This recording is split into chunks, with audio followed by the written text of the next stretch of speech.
इस लेक्चर में हम लोग इंटरफेरेंस और इंटरफेरेंस की टाइप्स को डिस्कस करेंगे। इंटरफेरेंस के बारे में you already know that it's a type of superposition of the waves. जब दो identical waves traveling in same direction are superimposed, they produce interference. Identical waves का मतलब क्या हुआ?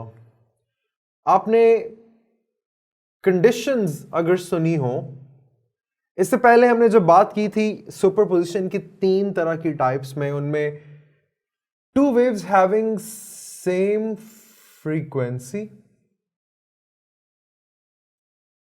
traveling in same direction, and most importantly coherent.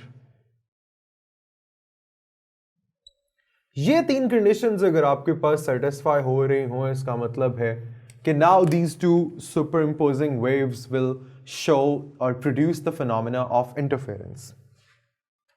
हमारे पास detectable interference की कुछ कंडीशंस हैं जिनमें number one, the interfering beams must be monochromatic.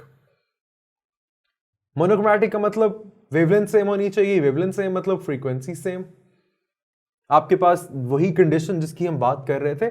Detectable interference का मतलब वो इंटरफेरेंस पैटर्न जिसे आप डिटेक्ट भी कर पाओ, जिसे जो आपको स्क्रीन पे बना हुआ नजर भी आए।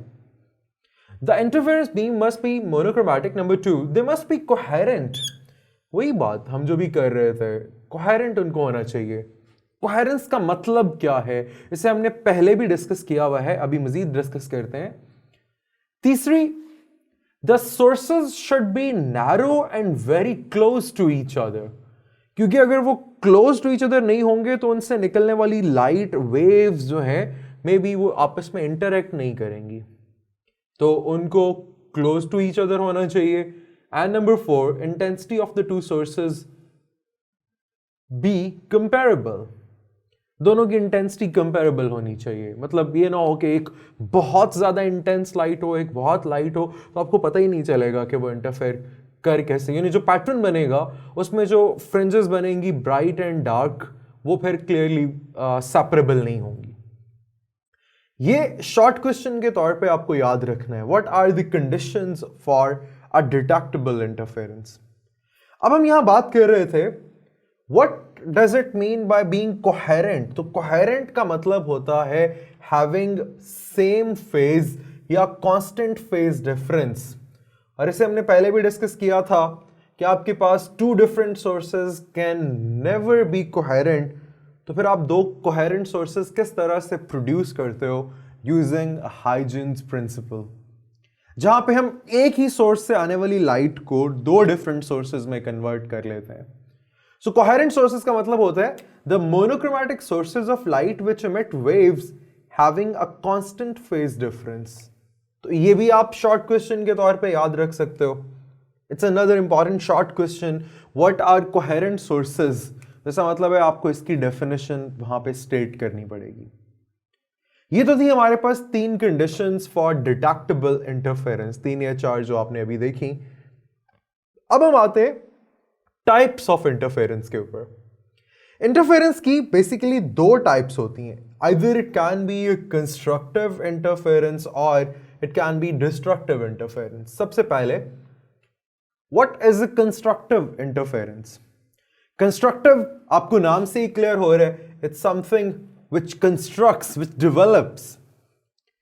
आपके पास दो waves, for sure they must be identical, traveling in same direction in a medium. एक का सपोज कर लेते हैं, hypothetically speaking, आपके पास एक वेव का y1 है एम्पलीट्यूड, दूसरी वेव का y2 है। इनकी इंटेंसिटी सेम होनी चाहिए, फ्रीक्वेंसी सेम होनी चाहिए, कोहेरेंट होना चाहिए, but amplitude actually does not matter यहां पे फिलहाल। हम अंडरस्टैंड करने के लिए एक चीज देख रहे हैं, एक का एम्पलीट्यूड है y1, दूसरी का एम्पलीट्यूड है y2। पहले आप ये वाला केस देखो, in this case when they interfere, crust meets the crust, trough meets the trough, और उनका जो रिजल्टेंट वेव आता है वो ये ग्रीन में जो यहां पे ड्रॉ हुआ है, दिस इज द रिजल्टेंट, यानी इसका क्रस्ट इसके क्रस्ट को कंस्ट्रक्ट कर देता है, दे एड अप, और जो रिजल्टेंट है वो दोनों का सम हो जाता है y1 प्लस y2।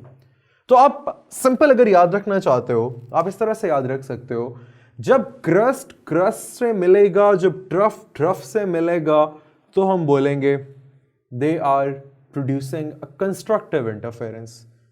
और इसका ऑपोजिट हमारे पास destructive interference.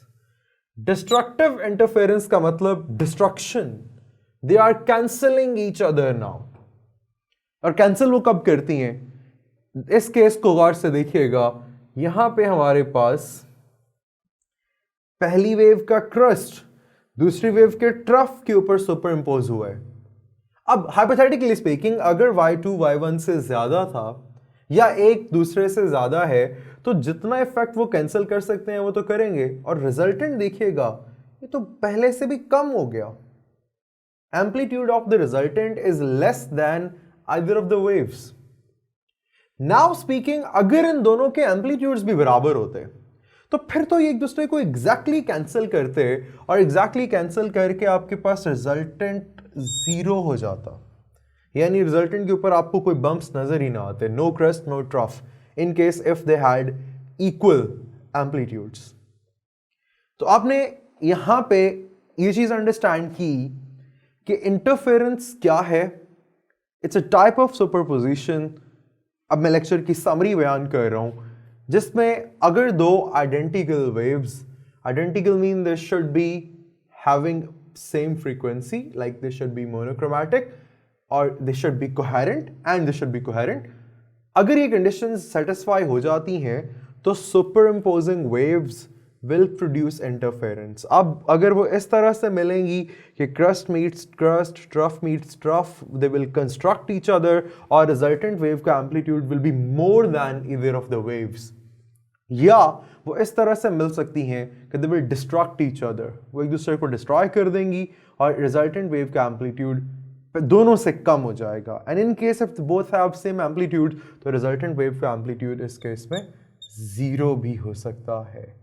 That's what we discussed। और इसके साथ हमने देखा कि ये दो टाइप्स हैं आपके पास, कंस्ट्रक्टिव और destructive interference of the main phenomena interference.